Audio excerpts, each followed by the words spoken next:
you so much. What a celebration. Thank you. Thank you all.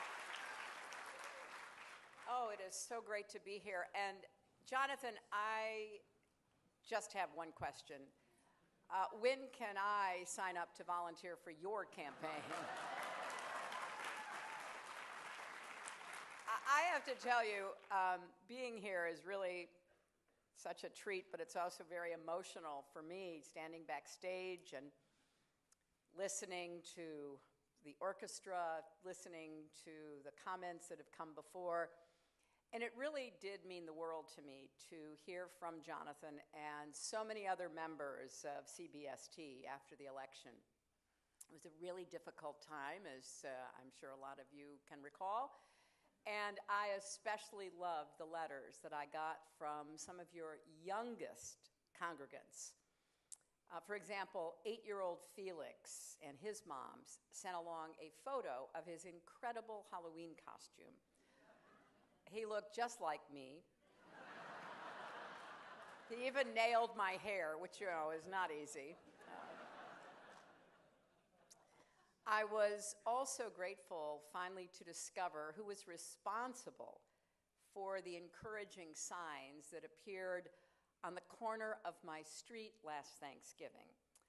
Liam, if you're here, that was such a nice surprise and really lifted my spirits.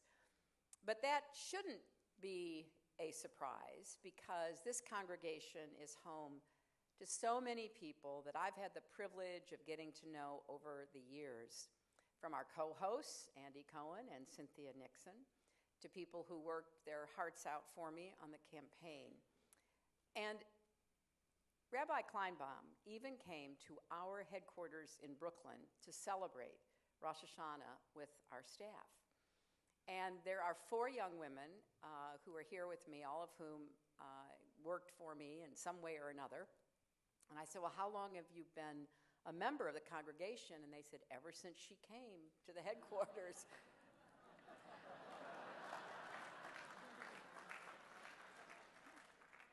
I'm not going to let anybody know what a great recruitment opportunity that turned out to be.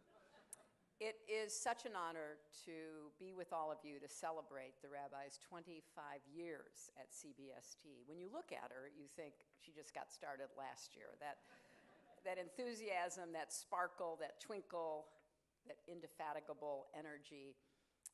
And I know no one is prouder of all she has accomplished than her family. And there are so many others who are here tonight as well, who are really cavelling over this incredible occasion. Not bad for a Methodist from the Midwest.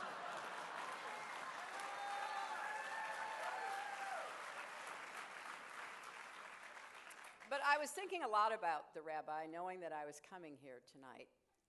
She came to CBST during the height of the AIDS crisis 25 years ago, an era that many of us remember all too well.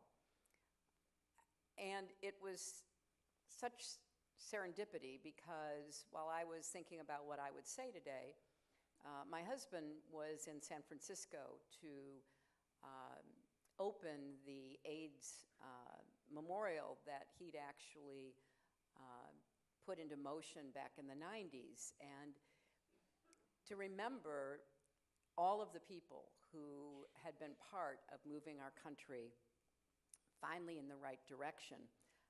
I personally will never forget the feelings of pain and loss that I experienced on the National Mall the day that Bill and I went to see the AIDS quilt for the first time. I will also never forget the determination of AIDS activists who I met with from LA to New York, who were literally fighting for their lives and reminding us that silence equals death. And we all have to be resolved that we cannot and will not go back to those days ever again.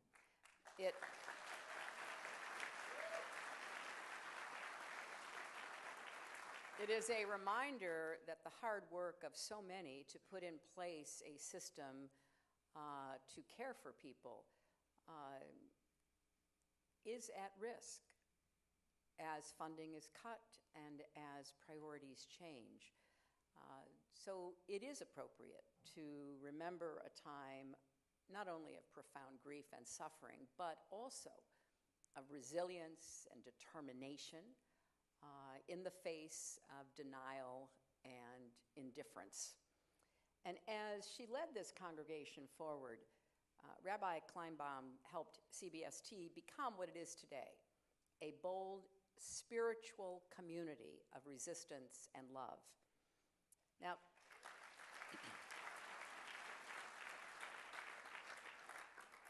love is always, always needed. It turns out resistance comes in and out of our needs, but it is high on the need list right now. And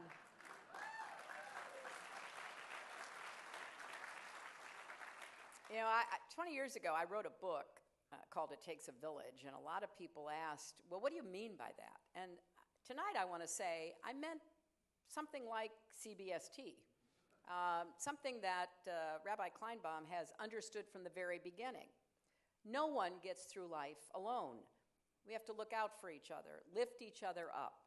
That's even more crucial today when our village is fractured and the bonds of community that once united us are fraying.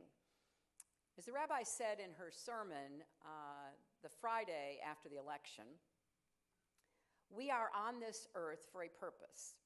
And if it wasn't crystal clear before, it is now.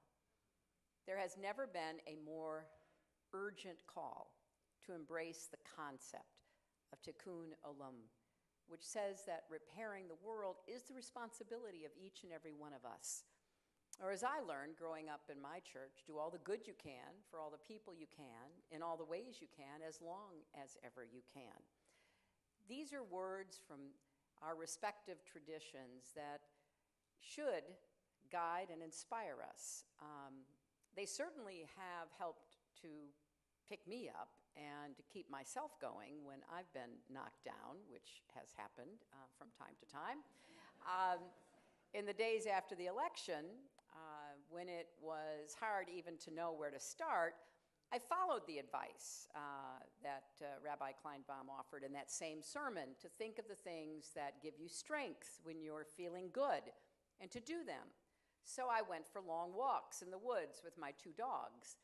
I spent time with family and friends. I watched a lot of HGTV. I went into a frenzy of organizing my closets and drawers. I read a lot of mysteries because in the end, the bad guy always gets it.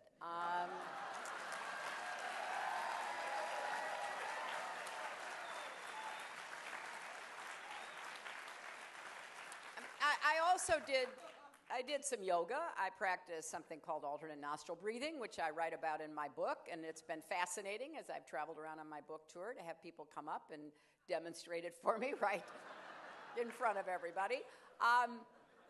And yes, I did have my fair share of Chardonnay. I also prayed. I prayed a lot, as fervently as I can remember. Now, the novelist Anne Lamott once wrote that the 3 essential prayers that she knows are help, thanks, and wow. And you can guess which one I reached for last fall.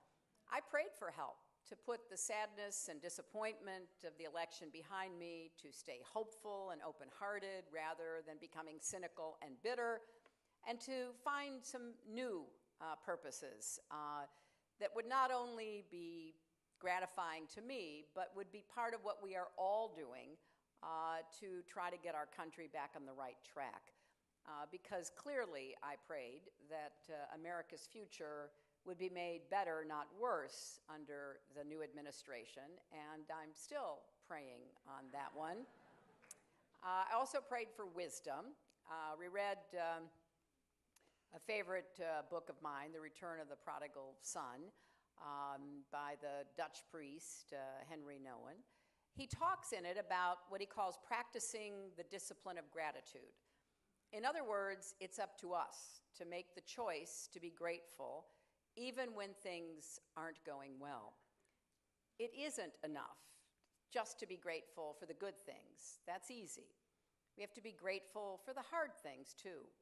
Grateful even for our flaws because they do make us stronger. After all, it's because of our limitations and imperfections that we have to reach beyond ourselves to one another. In the quiet moments of reflection over the last year on all those walks in the woods, I came to believe that what we need right now more than anything else is what you might call radical empathy. In a country as diverse as ours, we are not ever going to agree on absolutely everything. That's okay, it's even healthy.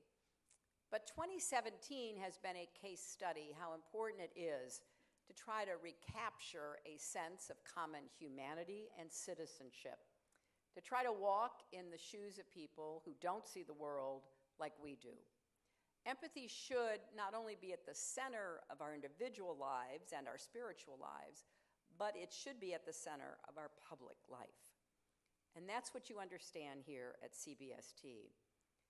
After the election, with increased reports of anti-Semitic incidents across America and violence and bullying against the LGBT community on the rise, this congregation could have turned inward and become isolated. Instead, you opened your doors to neighbors in need of help. You marched in solidarity with the Rohingya and with LGBT people facing persecution in Chechnya. You spoke out against authoritarianism and for truth and justice. You practiced radical empathy and you turned your faith into action.